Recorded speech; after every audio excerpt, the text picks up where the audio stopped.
Hello students, તો આજે આપણે ઇટીએસનો બીજો ટોપિક જે છે ઇલેક્ટ્રોન ટ્રાન્સપોર્ટ સિસ્ટમનો અચક્રીય ઇટીએસ તે ભણવાનો છે.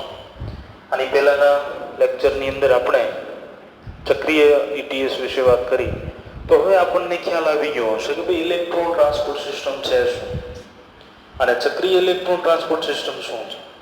ચક્રીય ઇલેક્ટ્રોન ટ્રાન્સપોર્ટ સિસ્ટમની અંદર જ્યારે ઇલેક્ટ્રોન તેના પરિપથ ઉપર ગતિ કરે છે ત્યારે તે ઇલેક્ટ્રોન પરત પહોંચે છે, પણ તેની અંદર P700 એટલે કે PS1 જ માત્ર કાર્ય કરે છે, PS2 કાર્ય કરતું નથી.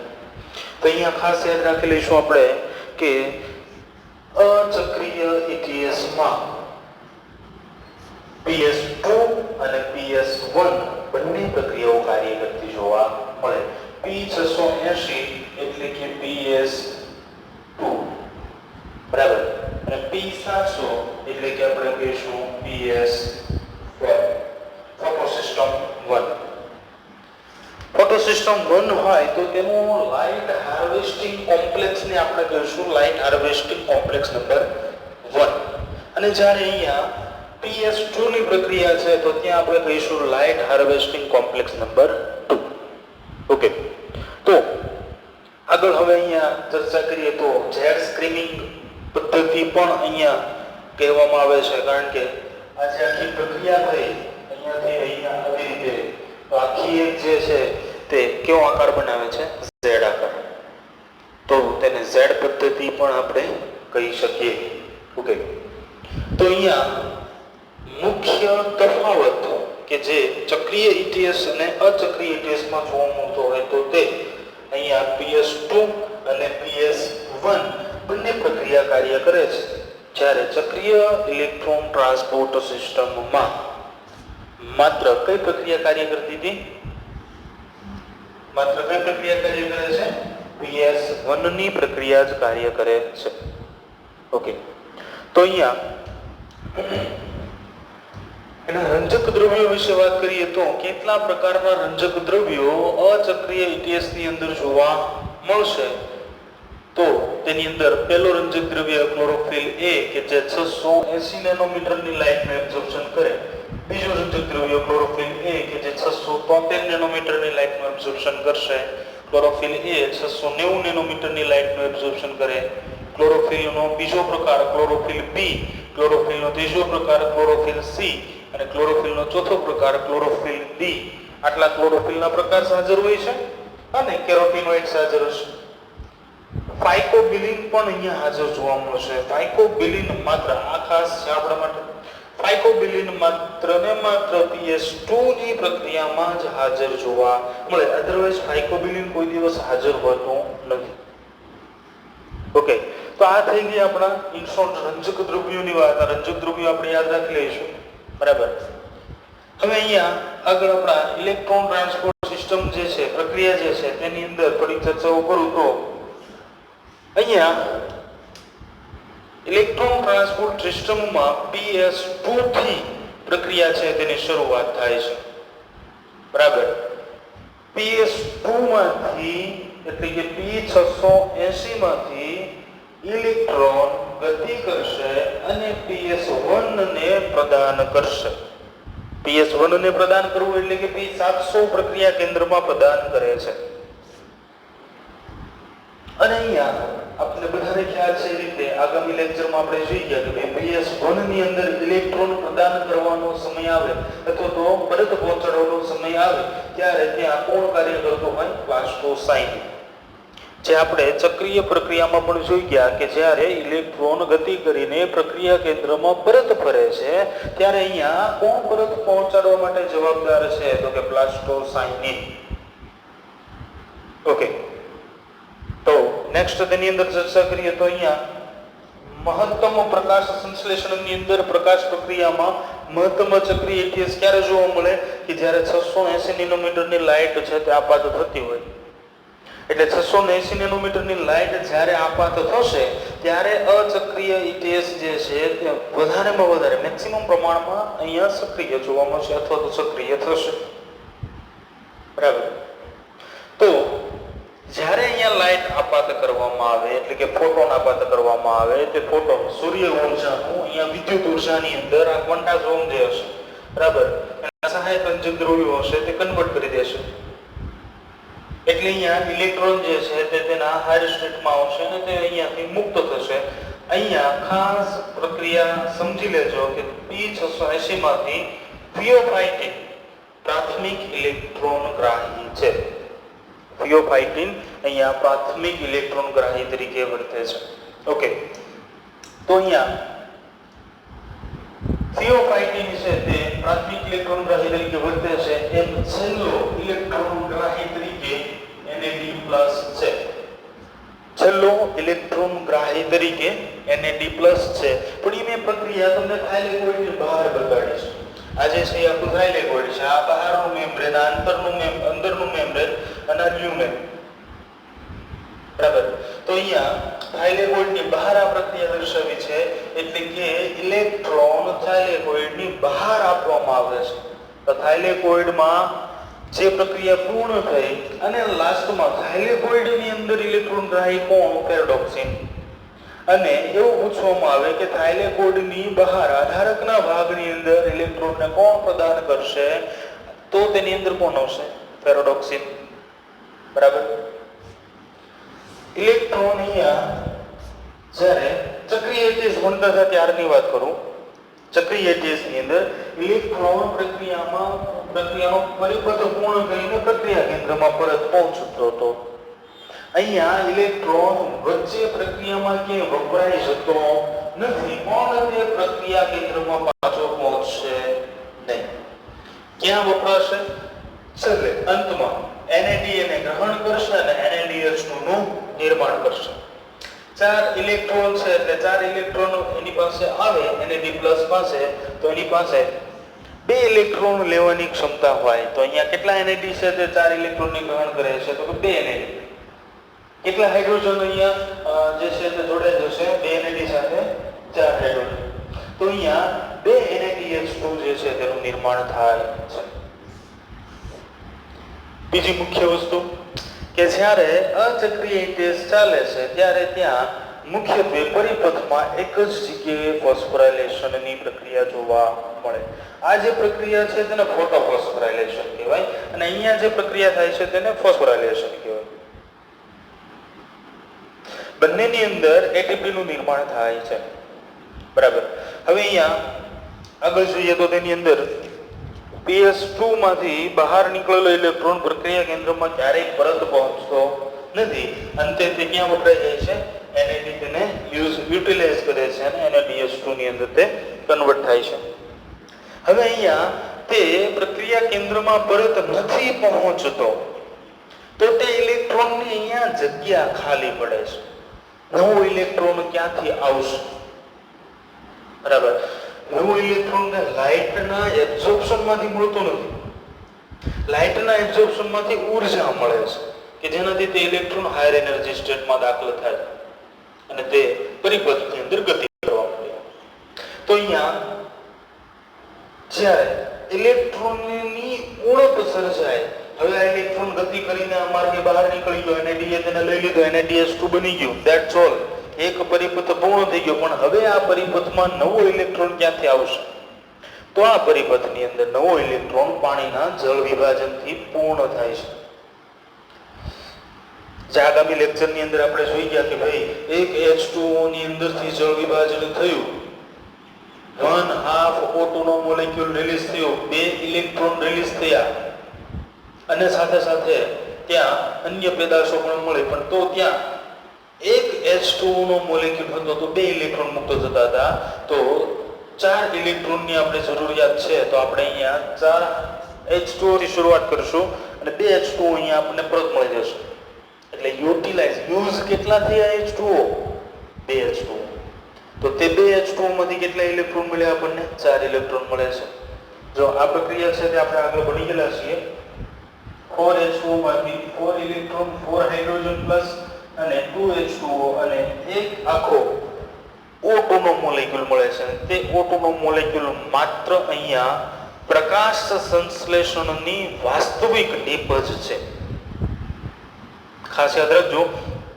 કે ભાઈ ચક્રીય ઇતિહાસની અંદર વાસ્તવિક નિપજ શું ઠેંગો કઈ છે વાસ્તવિક નિપજ ચક્રીય પદ્ધતિની અંદર કોઈ જ જાતની વાસ્તવિક નિપજ મળતી નથી પણ જ્યારે અચક્રીય ઇતિહાસની વાત કરવામાં આવે તો પ્રકાશ સંશ્લેષણ માટેની એક વાસ્તવિક નિપજ અહીંયા તૈયાર થાય છે જે શું છે અહીંયા O2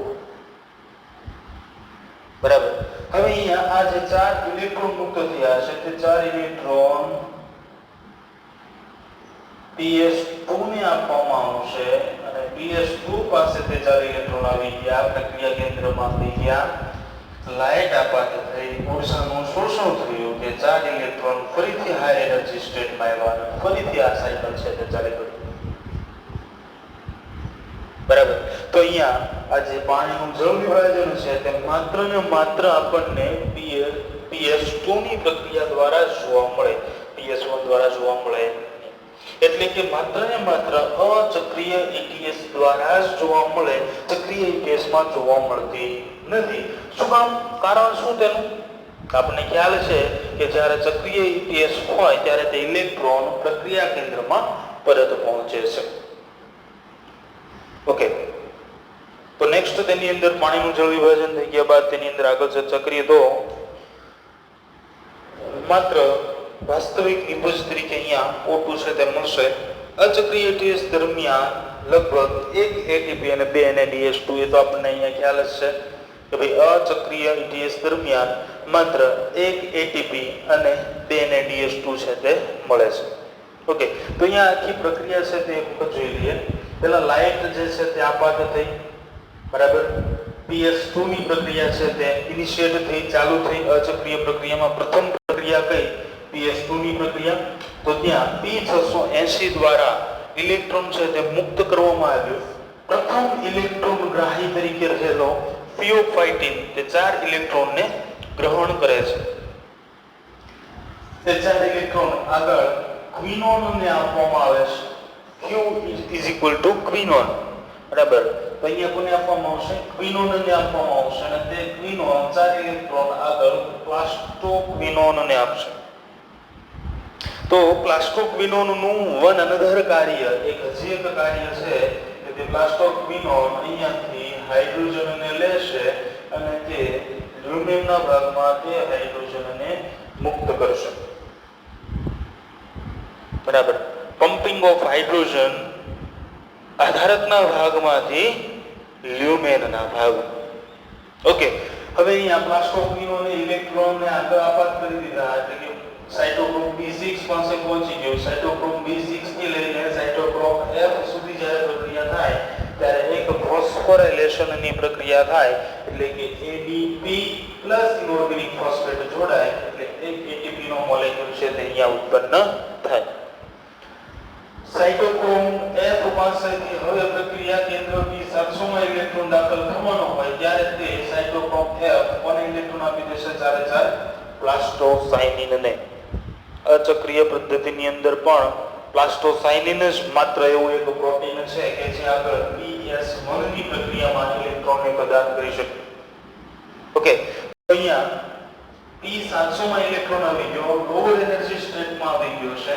લાઇટ એબ્સોર્બ થશે ઉર્જા વધશે હાયર એનર્જી સ્ટેટ PS1 ની પ્રક્રિયામાં પ્રાથમિક ઇલેક્ટ્રોન રાહી કોણ હતું યાદ કરો ચક્રીય ETS ની અંદર ઓકે કોણ હતું FRS પેરોક્સિન રિડ્યુસિંગ સબસ્ટન્સ ઓકે તો અહીંયા આ FRS જે છે તે ઇલેક્ટ્રોનને 4 ઇલેક્ટ્રોનને ગ્રહણ કરશે આગળ ફેરોડોક્સિનને આપી દેશે અને ફેરોડોક્સિન એ થાઇલેકોઇડની અંદર ચક્રીય પ્રક્રિયાનો અંતિમ ગ્રાહી છે ઓકે સ્ટ્રોમાના ભાગની અંદર આધારકના ભાગની અંદર વાત કરીએ તો આધારકની અંદર અંતિમ ગ્રાહી ઇલેક્ટ્રોન અચક્રીય ETS ની અંદર NAD છે તો આ જે ફેરોડોક્સિન છે તે ફેરોડોક્સિનને તે ઇલેક્ટ્રોનને NAD ને પ્રદાન કરી દેશે તે NAD તે ઇલેક્ટ્રોનને ગ્રહણ કરીને 2 હાઇડ્રોજનના મોલેક્યુલ પોતાની સાથે જોડી દેશે 4 ઇલેક્ટ્રોન છે એટલે 4 હાઇડ્રોજન જોડાશે એટલે 2 NADH2 નું નિર્માણ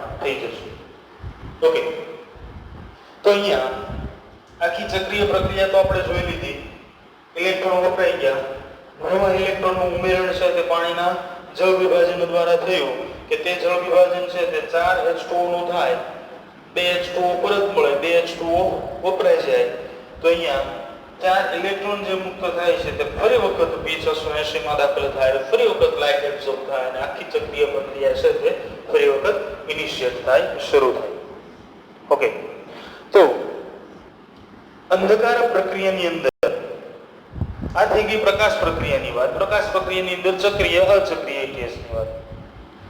તો ખાસ યાદ રાખજો મિત્રો, અંધકાર પ્રક્રિયાને પૂર્ણ થવા માટે 12 NaDH2 ની જરૂરિયાત પડે. અહીંયા લખી દો.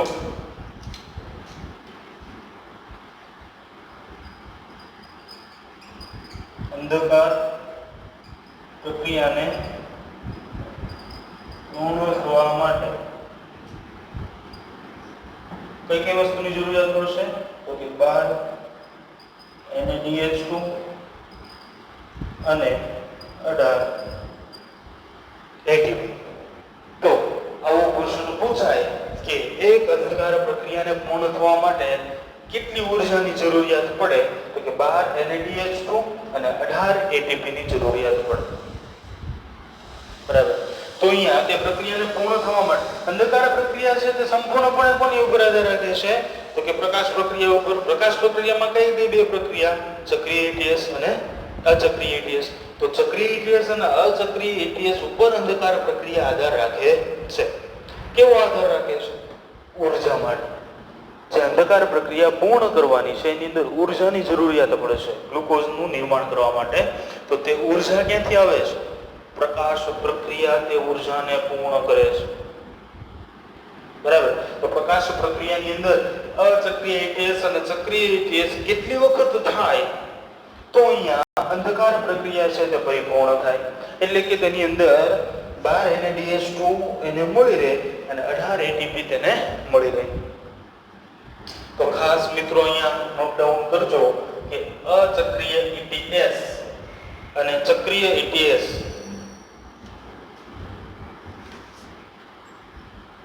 અચક્રીય અને ચક્રીય ATS 6 વખત થાય તો આ પ્રક્રિયા પૂર્ણ થાય, એટલે કે અંધકાર પ્રક્રિયા પૂર્ણ થાય. બરાબર. અંધકાર પ્રક્રિયાને પૂર્ણ કરવા માટે 12 NaDH2 અને 18 ATP ની જરૂર છે. તો અચક્રીય અને ચક્રીય ATS પ્રક્રિયા જે છે તે કેટલી વખત થવી જરૂરી છે? 6 વખત થાય. 6 વખત થવી જરૂરી છે. 6 વખત થાય તો પ્રક્રિયા પૂર્ણ થાય. ચાલો કેલ્ક્યુલેશન જોઈ લઈએ.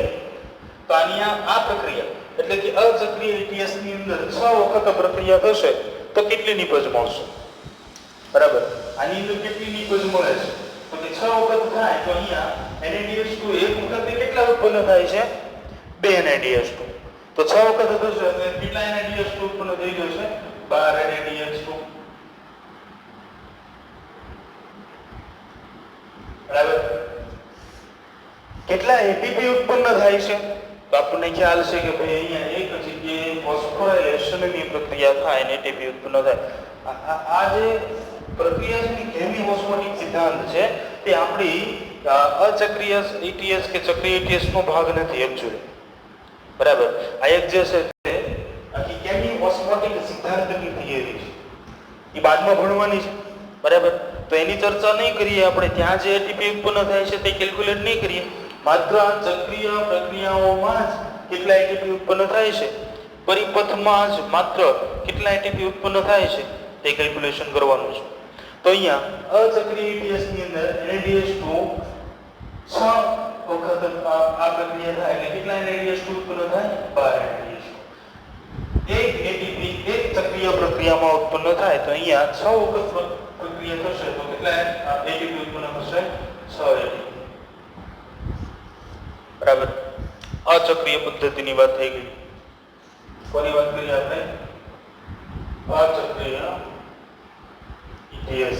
તો આપણે અહીંયા ચક્રીય ETS ની વાત કરી દઈએ. તો ચક્રીય ETS માં 6 વખત પ્રક્રિયા થશે તો અહીંયા કેટલા જે છે તે NaDH2 ને કેટલા છે તે ATP ઉત્પન્ન થાય. તો યાદ કરો, રિમાઇન્ડ કરો આપણી ચક્રીય ETS ઇલેક્ટ્રોન ટ્રાન્સપોર્ટ સિસ્ટમને તો તેની અંદર કોઈ પણ જાતના NaDH2 બનતા નહોતા. માત્ર ને માત્ર શું ઉત્પન્ન થતું હતું? અહીંયા કંઈક નીચે લખીને આપ્યું હતું મેં તમને. માત્ર શું ઉત્પન્ન થતું હતું? એટીપી. અને તે એટીપી જે છે તે કેટલા ઉત્પન્ન થાય છે? કેટલી જગ્યાએ ફોસ્ફોરાયલેશનની પ્રક્રિયા થાય છે? તો કે 2 જગ્યાએ ફોસ્ફોરાયલેશનની પ્રક્રિયા થાય. અને તે 2 જગ્યાએ ફોસ્ફોરાયલેશનની પ્રક્રિયા થાય તો ત્યાં કેટલા એટીપી ઉત્પન્ન થાય? 12 એટીપી. એક ચક્રીય ATS ની અંદર કેટલા એટીપી ઉત્પન્ન થતા હતા? 2 એટીપી. તો 6 ચક્રીય ATS ની અંદર કેટલા એટીપી ઉત્પન્ન થાય? 12 એટીપી. કોઈ પણ જાતના NaDH2 ઉત્પન્ન થતા નહોતા. તો આ બેનો સરવાળો કરીને કેલ્ક્યુલેશન આપીએ તો ટોટલ આપણને કેટલા એટીપી છે તે ગેઇન થાય છે બંનેમાંથી? કે 18 એટીપી. તો બંને પ્રક્રિયા 6 વખત થાય, ચક્રીય ATS અને અચક્રીય ATS, ત્યારે અહીંયા 12 NaDH2 અને 18 એટીપી આપણી એક વખતની અંધકાર પ્રક્રિયાની જે કંઈ પણ જરૂરિયાતો છે તે પૂર્ણ થઈ ગઈ. એક વખતના અંધકાર પ્રક્રિયાની જરૂરિયાત આપણી કેટલી હતી? તો કે 12 NaDH2 અને 18 એટીપી. તો તે પ્રક્રિયા 6 વખત થઈ કે જેના કારણે 12 NaDH2 અને 18 એટીપી આપણને મળી ગયું.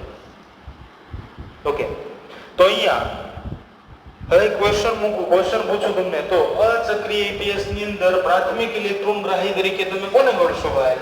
તો કે આની અંદર તો બંને પ્રક્રિયા છે, PS2 પણ છે અને PS1 પણ છે. PS1 ની અંદર પણ પ્રાથમિક ઇલેક્ટ્રોનગ્રાહી છે FRS, અને PS2 ની અંદર પણ ફ્યુ ફાઇટિંગ છે.